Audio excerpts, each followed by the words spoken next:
Hello students, this is Shivam Poddar, your mathematics teacher. I hope कि आप सब बहुत अच्छे से हों। प्रीवियस पार्ट में हम लोगों ने लॉगरिथमिक फंक्शन की एनालिसिस की थी। आई होप आपने प्रीवियस पार्ट एक्सेस किया हो।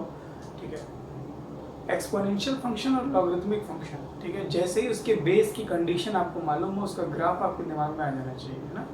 एक्सपोनेंशियल फंक्शन में भी बेस के ऊपर कंडीशन है, दो केसेस में ग्राफ बनते हैं, और लॉगरिथमिक फंक्शन में भी दो केसेस में ग्राफ बनते हैं। डिपेंड्स अपॉन कि बेस जो है हमारा वो कैसा है, ग्रेटर देन 1 है या 0 से 1 के बीच में। जैसे ही आपको कंडीशन पता चले वैसे ही आपके दिमाग में फंक्शन का ग्राफ बन जाना चाहिए, बहुत ज़रूरी है। ठीक है, खैर आज हम लोग बात करेंगे सम बेसिक ऑब्जर्वेशंस, लॉस या प्रॉपर्टीज कह लें ऑफ लॉगरिथमिक फंक्शंस। ठीक है, observations, loss, properties of logarithmic function. So first property या फर्स्ट ऑब्जर्वेशन हम कह लें f of x is equals to log ax, that is log function is defined only for, याद कीजिए,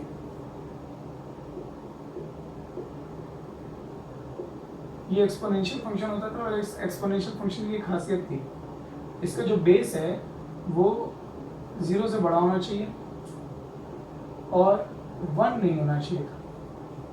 दो केसेस में ग्राफ बनते थे, या तो a greater than 0, sorry a greater than 1 हो, और या a जो है वो, है ना, 0 से 1 के बीच में। इसका मतलब a 1 नहीं हो सकता और a जो है वो 0 से बड़ा होना चाहिए।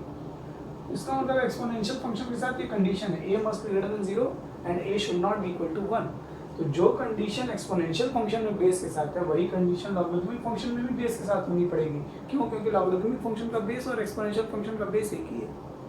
सो दैट इज व्हाई यहाँ पे ये लिखा हुआ है कि a must be greater than 0 and a should not be equal to 1। ठीक है, for logarithmic function the base of logarithm must be greater than 0 and the base can never be equal to 1। Okay, logarithmic function का जो input है, domain है, वो क्या है? Logarithmic function का डोमेन देखिए 0 to infinity है ना। और अगर लॉगरिथमिक फंक्शन का डोमेन 0 to infinity है तो इसका मतलब इस x की वैल्यू, जो इनपुट की वैल्यू है, वो 0 से बड़ी रहनी चाहिए। That is x must be greater than 0। ये ध्यान रखिएगा, लॉगरिथमिक फंक्शन नेगेटिव इनपुट के लिए डिफाइंड नहीं है, log 0 भी डिफाइंड नहीं है। ओके, log 0 और log negative number is not defined। Okay, hope आपको ये पहला पॉइंट अच्छे से समझ में आ गया हो कि मैं क्या कह रहा हूँ उसमें। सेकेंड पॉइंट, ये जो लिखा हुआ है ब्लू पेन से लिख दिया मैंने। जब आप नेचुरल लॉगरिथम में ना, नेचुरल लॉगरिथम कौन? जिसका बेस e होता है, आइलर्स नंबर। अगर आप नेचुरल लॉगरिथम में 0.434 से मल्टीप्लाई करते हैं तो वो आर्टिफिशियल लॉगरिथम में, यानी कि बेस 10 वाले लॉगरिथम में चेंज हो जाता है। और अगर आप आर्टिफिशियल लॉगरिथम में, यानी कि बेस 10 वाले लॉगरिथम में, जिसको कॉमन लॉगरिथम भी कहते हैं, इसमें 2.303 से मल्टीप्लाई करेंगे तो ये नेचुरल लॉगरिथम में कन्वर्ट हो जाता है। सो ये बेसिक कन्वर्जन है from common logarithm to natural logarithm और from natural logarithm to common logarithm. I hope इसका आपके 12th एकेडमिक से कोई लेना देना नहीं। आप चाहें तो ये पॉइंट स्किप भी कर सकते हैं। बस चूंकि नेचुरल लॉगरिथम और कॉमन लॉगरिथम की बात की थी हम लोगों ने, इसलिए बस मैंने एडिशनली ये बात बता दी। ठीक है,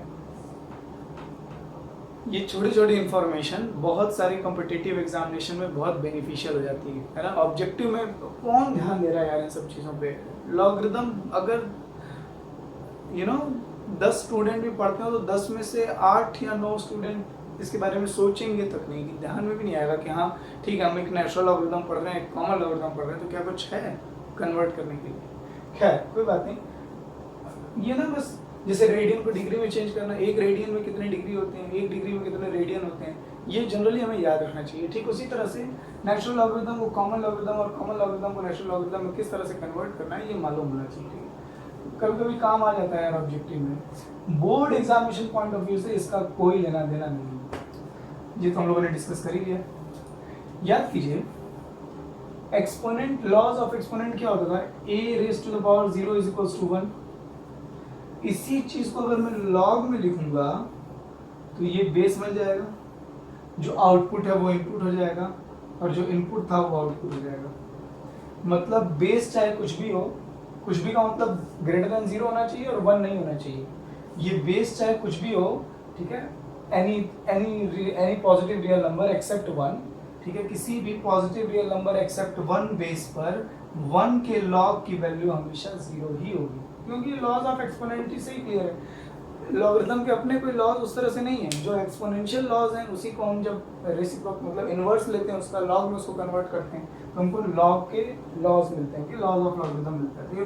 तो ये भी आप ध्यान रखिएगा कि 1 के लॉग की वैल्यू 0 आती है। Okay, and reason is quite simple. Okay, fifth one is, याद कीजिए, a raise to the power 1 की वैल्यू क्या आती है? कोई भी रियल नंबर है हमारा, ठीक है, positive and not equal to 1, ठीक है, पॉजिटिव रियल नंबर, और उसकी पावर 1 करेंगे तो वही नंबर आ जाएगा। इसको जब आप लॉग में कन्वर्ट करेंगे तो ये जो एक्सपोनेंशियल सिस्टम का बेस है वो लॉगरिथमिक सिस्टम का बेस बन जाएगा। जो आउटपुट है वो इनपुट हो जाएगा और जो इनपुट है वो आउटपुट आ जाएगा। तो अगर बेस का नंबर और जिसका लॉगरिथम निकालना है वो, ये दोनों अगर आपस में इक्वल हैं तो आप वैल्यू क्या लिखेंगे? 1 लिखेंगे। फॉर एग्जांपल अगर कहीं लिखा हुआ है लॉग साइन एक्स तो आप इसकी वैल्यू 1 लिख दीजिए, ठीक है, डिपेंडिंग ये कंडीशन दी होनी चाहिए कि साइन एक्स जो है वो ग्रेटर देन 0 है और 1 के बराबर नहीं है, ठीक है, ऐसी परिस्थिति में ये 1 आएगा।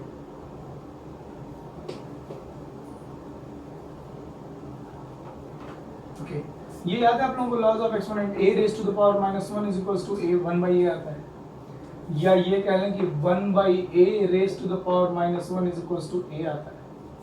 तो यही लॉ ऑफ एक्सपोनेंट अगर हम एक्सपोनेंशियल सिस्टम में लिखेंगे तो कैसे लिखाएगा? सिक्स्थ लॉग, ये जो बेस है ये लॉग का बेस बन जाएगा, जो आउटपुट है वो इनपुट बन जाएगा, is equals to -1। I hope आपको समझ में आ रहा हो। ये जो आउटपुट था वो इनपुट बन गया, जो इनपुट था वो आउटपुट बन गया।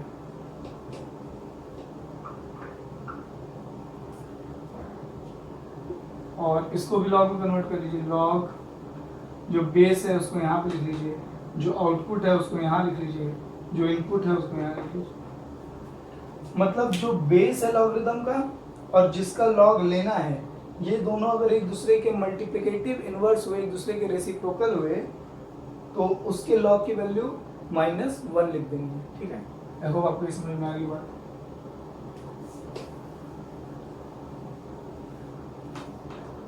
जैसे कोई कहे अगर आपसे लॉग साइन एक्स और यहाँ लिख दे कोसेक एक्स, तो इसकी वैल्यू क्या आ जाएगी? -1 आ जाएगी। ये कंडीशन ऑलरेडी गिवन होनी चाहिए कि ये चीज डिफाइंड है। डिफाइंड का मतलब ये साइन एक्स जो है हमारा वो ग्रेटर देन 0 होना चाहिए और 1 नहीं होना चाहिए। बेस जो है हमारा वो greater than 0 not equal to 1 होना चाहिए। मतलब ये डिफाइंड अगर है, अगर ये डिफाइंड है किसी पर्टिकुलर इंटरवल में, अगर ये डिफाइंड है तो इसकी वैल्यू -1 ही आएगी, because log A and reciprocal log value of log a on the base reciprocal of a is equals to -1. So I hope आपको ये छोटी-छोटी बातें, इंपॉर्टेंट बातें और ये पॉइंट्स आपको अच्छे समझ में आए हों, ठीक है। अब मेक श्योर कि आप इसका स्क्रीनशॉट ले लें और अपनी नोटबुक में जरूर इसे लिखिएगा। Just take a screenshot of this. So और नेक्स्ट ऑब्जर्वेशन इज, देखिए जो है ना लॉज ऑफ एक्सपोनेंट्स थे, उन लॉज ऑफ एक्सपोनेंट्स को हम लोग लॉगरिथमिक, है ना, स्ट्रक्चर लॉगरिथमिक फॉर्म देने की कोशिश करेंगे। लॉज ऑफ एक्सपोनेंट में एक लॉ आपने ये पढ़ा है कि a raise to the power x into a raise to the power y is equals to a raise to the power x plus y। अगर बेस सेम हो, बीच में मल्टीप्लाई का साइन हो तो पावर्स ऐड हो जाती हैं। ये प्रॉपर्टी एक्सपोनेंट की बड़ी कॉमन है, प्रूफ भी इसका बड़ा सिंपल है और हम लोगों ने बहुत यूज भी किया है इसे। अगर आप देखें तो इसको n मान लीजिए, इसको n मान लीजिए, ठीक है। a raise to the power x को आपने जैसे a की पावर x करने पर कुछ तो आएगा, that is n, and a raise to the power y कुछ तो आएगा, दैट इज n, ठीक है। अब इस बात को ध्यान दीजिए कि इसका लॉगरिथमिक रिप्रेजेंटेशन क्या होगा? log a m is equals to x। इसमें कोई डाउट नहीं होना चाहिए, ये बेस हो जाएगा, आउटपुट इनपुट बन जाएगा, इनपुट आउटपुट हो जाएगा। ये log a n is equals to y है ना, log n base a is equals to y। इन दोनों में कोई प्रॉब्लम नहीं होनी चाहिए। ओके, ये बताइए, है ना, a raise to the power x plus Y क्या होगा? a raise to the power x plus Y, ये होगा a raise to the power x into a raise to the power y। चलो यार, a raise to the power x को हमने m माना था, a raise to the power y को हमने n माना था। इसको लॉगरिथमिक फॉर्म दीजिए, लॉग ये बेस में आ जाएगा, ये mn यहां आ जाएगा और x प्लस वाई आउटपुट हो जाएगा। ये लॉगरिथमिक फॉर्म,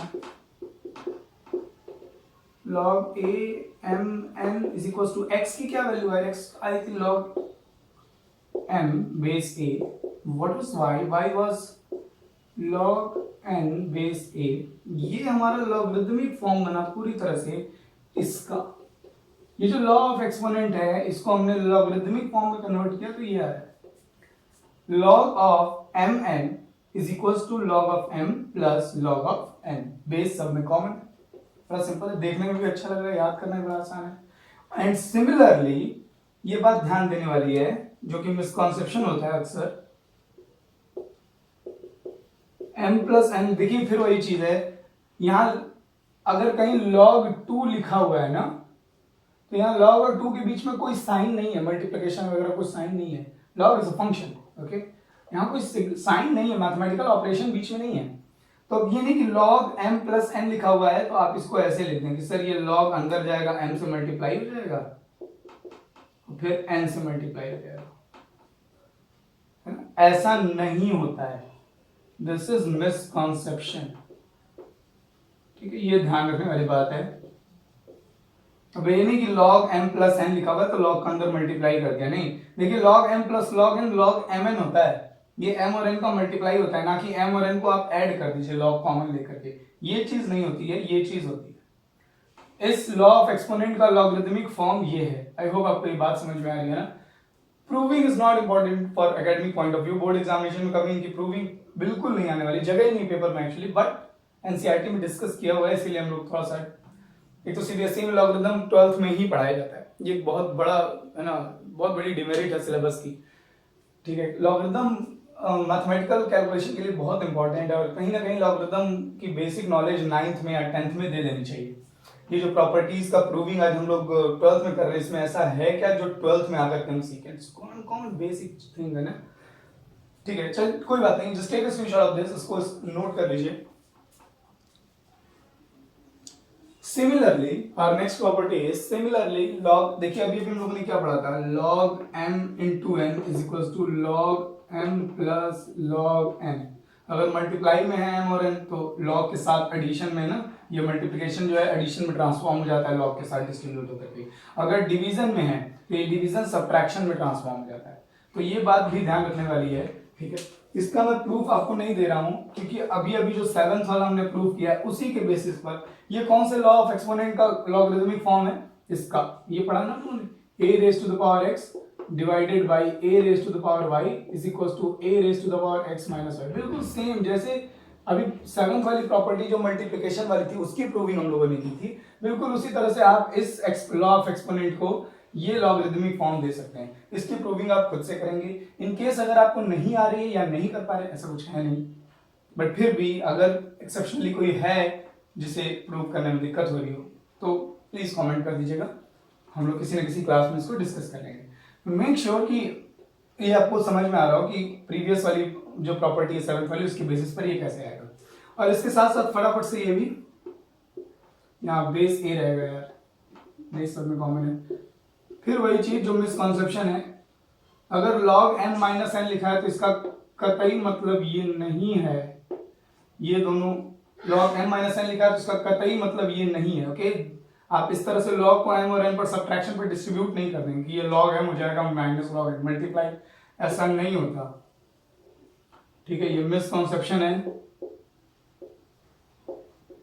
अगर कहीं log m minus log n लिखा है that can be written as log m by n, ना कि log m minus n, okay. Make sure कि आपको ये बात समझ में आ रही है, just take a screenshot of this,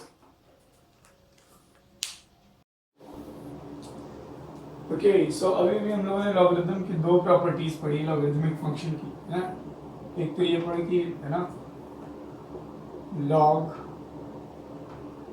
M N base कुछ भी लिख सकते हैं हम, बस बेस 1 नहीं होना चाहिए और 0 से ग्रेटर होना चाहिए, is equals to log M plus log N. और अगर यहाँ डिवीजन का साइन है तो यहाँ माइनस का साइन आ जाएगा। ये दो प्रॉपर्टी हम लोग पढ़ चुके हैं ना। मेक श्योर कि डिवीजन वाली प्रॉपर्टी जो है ना, वो आप खुद से प्रूव करें। सो इस प्रॉपर्टी में इसी जो अभी हम लोगों ने प्रूव किया, इसमें है ना n की जगह वापस m ही पुट कर दीजिए। n की जगह m पुट करेंगे तो ये जाएगा m square is equals to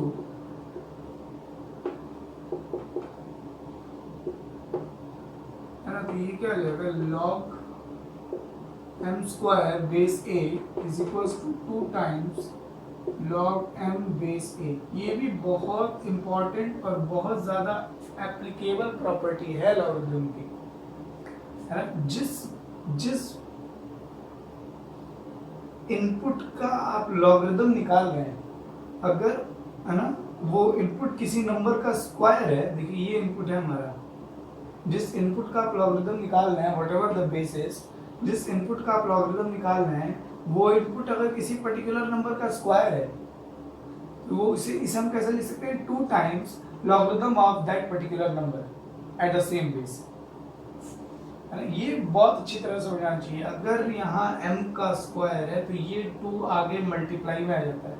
for example अगर कहीं लिखा हुआ है log 10 5 स्क्वायर, तो इसको भी लिख सकते हो 2 टाइम्स log 10 5, है ना। ये बेस 10 पर 5 की वैल्यू, मतलब log 25 की वैल्यू, 5 स्क्वायर एक्चुअली क्या, 5 स्क्वायर मतलब 25, तो बेस 10 पर 25 का लॉगरिथम बेस 10 पर 5 के लॉगरिथम के ट्वाइस के इक्वल होगा। ये बहुत इंपॉर्टेंट है। अगर मुझको 25 के लॉगरिथम की वैल्यू नहीं मालूम है बेस 10 पर और 5 के लॉगरिथम की वैल्यू मालूम है, तो मैं इसकी वैल्यू का ट्वाइस करके 25 के लॉगरिथम की वैल्यू निकाल सकता हूँ। So this is very important property. Okay? I hope आपको इसकी प्रूविंग एकदम अच्छे समझ में आ गई हो। So, तो ये तो हमारी थर्ड प्रॉपर्टी होगी, ठीक हुई ना। तो आप ये ध्यान रखिए, एक मतलब इसका चैप्टर ये टॉपिक अभी क्लोज हो गया। ओके, ये याद है आपको हमारा, sorry, let a raised to the power x is equals to b। मान लीजिए ऐसे कोई एक्सपोनेंशियल इक्वेशन बनी हुई है, ठीक है। यहाँ जो a है वो ठीक है बेस है और x पावर और b आउटपुट है, और इसको हम लॉगरिथम में कन्वर्ट करेंगे तो क्या आएगा, log a जो आउटपुट है वो इनपुट हो जाएगा is equals to x, है ना। एक खुरापात की जा सकती है एक्सपोनेंट में, यहाँ पर इसको ऐसे लिखा जा सकता है ना, a is equals to b raised to the power root by x। बात वही है, लिखो चाहिए लिखो, बात वही है। इसको logarithm convert, log base b हो जाएगा, आउटपुट जो था वो इनपुट हो जाएगा is equals to 1 by x। अब जरा इन दोनों बातों को रिलेट करके देखिए, है ना। ये कह रहा है log b बेस a पर अगर x है तो log a बेस b पर 1 by x होगा, मतलब ये दोनों एक दूसरे के रेसिप्रोकल हैं। ध्यान दीजिए, log a p is equals to, या ऐसे लिखें ज्यादा बेटर समझ लग जाएगा, बात एक ही है but 1 upon log a base b is equals to 1 upon x था, और x की जगह मैंने यही log b बेस a रख दिया, इसको ऐसे भी लिख सकते हैं log a base b into log b base a is equals to 1।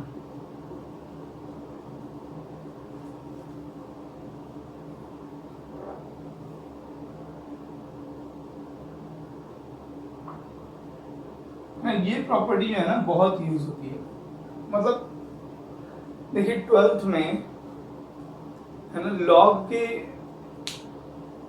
जो बेसिक लॉगरिथमिक प्रॉपर्टीज पर बेस्ड क्वेश्चन है वो तो नहीं आएंगे, ये प्रूविंग बस इसलिए बताई जा रही है कि आप डाइजेस्ट कर लें ये सारी चीज़ें, है ना, रटना ना पड़े, आपको लॉजिकली समझ में आया कि हाँ ये सब ऐसा होगा।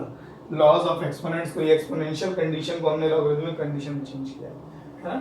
तो लॉगरिथमिक प्रॉपर्टीज और बेस तो कोई क्वेश्चन आएगा नहीं एग्जाम में। हाँ, लॉगरिथम का डिफरेंशिएशन में क्या रोल है, लॉगरिथम किस तरह से इंटीग्रेशन में हेल्पफुल हो सकता है, बेसिक प्रॉपर्टीज कुछ इक्का दुक्का आ सकती हैं क्वेश्चन सॉल्व करते टाइम, बट इतना यूजफुल नहीं होगा। बट फिर भी मैं क्वेश्चन इस पर ऐसे ही जनरली बता दे रहा हूँ, ठीक है।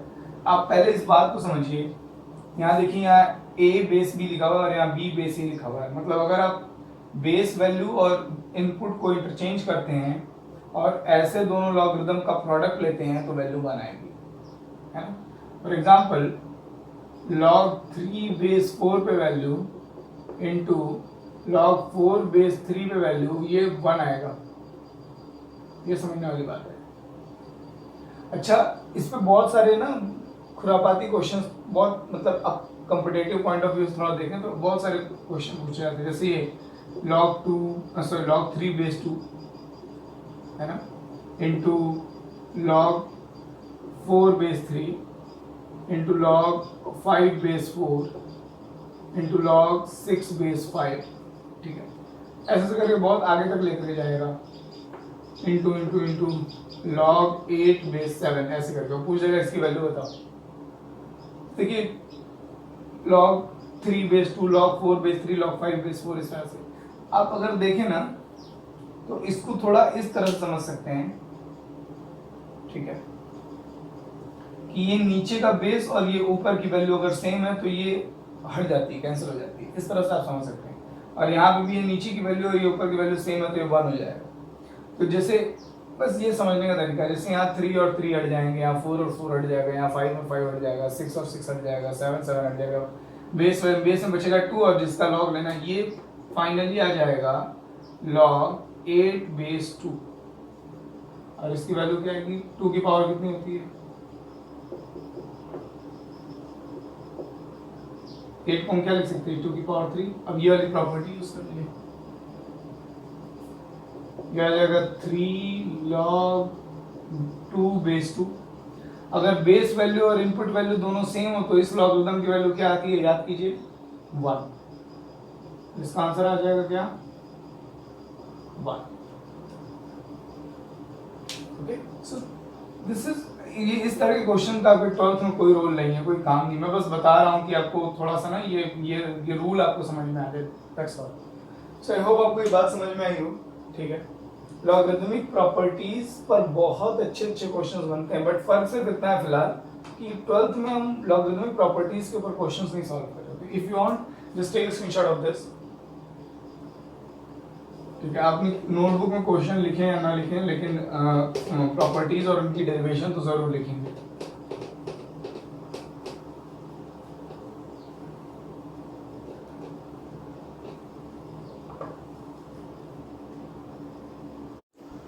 So, the summary of today's lecture is log a base a is 1, log 1 base a is equals to 0। अगर बेस और इनपुट वैल्यू एक दूसरे के रेसिप्रोकल हैं तो लॉगरिथम है ना, लॉग की वैल्यू -1 आएगी। log mn base a is equals to log m base a plus log n base a। मतलब अगर है ना इनपुट में दो नंबर्स का प्रोडक्ट है तो वो दोनों नंबर्स लॉग के साथ एडिशन में डिस्ट्रीब्यूट हो जाते हैं। log m by n, बिल्कुल यही प्रॉपर्टी है, मल्टीप्लिकेशन या डिवीजन है, मल्टीप्लिकेशन प्लस में और डिवीजन जो है वो सब्ट्रैक्शन में ना माइनस में ब्रेक होता है।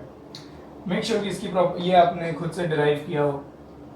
log b raise to the power n base a, तो अगर जिस इनपुट का हम लॉगरिथम ले रहे हैं वो इनपुट पर कोई पावर लगी हो या वो इनपुट किसी नंबर की पावर फॉर्म में हो तो ये पावर आगे मल्टीप्लाई में आ जाती है।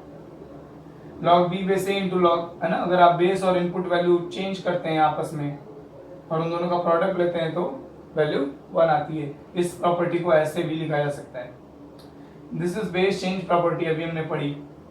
और अगर बेस में किसी नंबर का स्क्वायर पावर है, बेस अगर एक्सपोनेंट फॉर्म में है तो ये एक्सपोनेंट 1 अपॉन करके आगे आ जाती है, मतलब ये एक्सपोनेंट डिवाइड में आ जाती है। सो आई होप आपको ये सारी प्रॉपर्टीज बहुत अच्छे से समझ में आई हो, ठीक है। आई कांट से कि इनमें से सारी, देखिए सारी ये डिपेंड करता है कि क्वेश्चन कैसा बन रहा है। एनसीईआरटी में ये प्रॉपर्टीज हैं तो क्वेश्चन बनाने पर है कि हम जो भी लॉगरिदमिक, जो भी डिफरेंशिएशन या इंटीग्रेशन या डिफरेंशियल इक्वेशन, जहाँ पर भी क्वेश्चन बनाने वाला लॉगरिदम यूज कराना चाहता है, वहाँ वो कौन सी प्रॉपर्टी यूज कराना चाहता है। बनाने वाला चाहे तो वो ये प्रॉपर्टी यूज करवा सकता है, बनाने वाला चाहे तो, है ना, डिपेंड्स। तो ये सारी प्रॉपर्टीज तो बहुत जनरली यूज होंगी फर्स्ट, सेकंड, थर्ड, क्योंकि एकदम fundamental property, fourth, fifth. Base change property और ये प्रॉपर्टीज ये आप जान तो जरूर लीजिए, बट ये रेयरली यूज होंगी। डिपेंड करता है, अगर इस इंटेंशन के साथ क्वेश्चन बनाया जाए कि ये प्रॉपर्टी ही यूज करानी तो वाली बात, तब वैसी प्रॉब्लम आती है। मेक श्योर कि आपको ये प्रॉपर्टीज अच्छे से मालूम हो और इनकी डेरिवेशन याद रखने की जरूरत नहीं है, डेरिवेशन एग्जाम में नहीं आएगी, बट डेरिवेशन देखी हुई होनी चाहिए, है ना। नेक्स्ट पार्ट में हम लोग एक्सपोनेंशियल फंक्शन पूरा पढ़ चुके, एनालिसिस कर ली, लॉगरिदमिक फंक्शन पूरा पढ़ लिया, एनालिसिस कर ली, लॉगरिदमिक फंक्शंस की प्रॉपर्टीज पढ़ ली। अब हम एक्सपोनेंशियल और लॉगरिदमिक फंक्शंस का देखेंगे डिफरेंशिएशन में यूज क्या है। एक्सपोनेंशियल फंक्शन की का डिफरेंशिएशन क्या होता है, लॉगरिदमिक फंक्शन का डिफरेंशिएशन क्या होता है, किस तरह के फंक्शन का डिफरेंशिएशन करने में लॉगरिदम की जरूरत होती है। खूब खुश रहिए, खूब मेहनत करते रहिए।